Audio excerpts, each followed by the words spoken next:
आणि आता पाहणार आहोत मुंबई शहर त्याचबरोबर उपनगरातील टॉप 9 घडामोडी।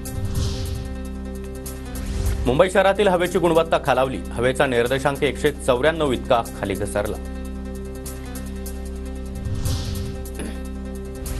880 कोटींपैकी 558 कोटी रुपये वसूल, भाडे थकवणाऱ्या बिल्डरांना झोपडपट्टी पुनर्वसन प्राधिकरणाचा दणका, झोपडपट्टी धारकांना भाडं मिळणार।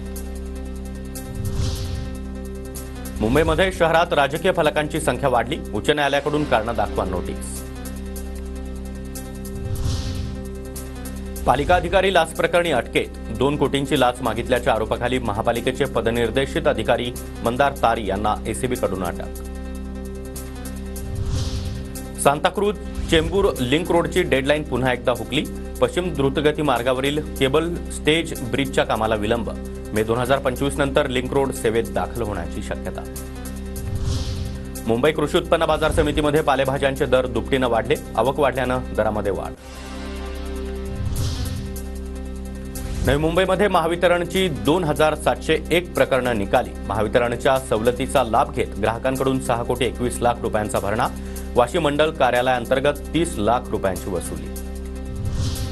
अमृत 2.0 योजनेमधून वसई शहराला सुरळीत पाणीपुरवठा होणार, पालिकेनं 494 कोटींची योजना आखली, नागरिकांना दिलासा मिळणार।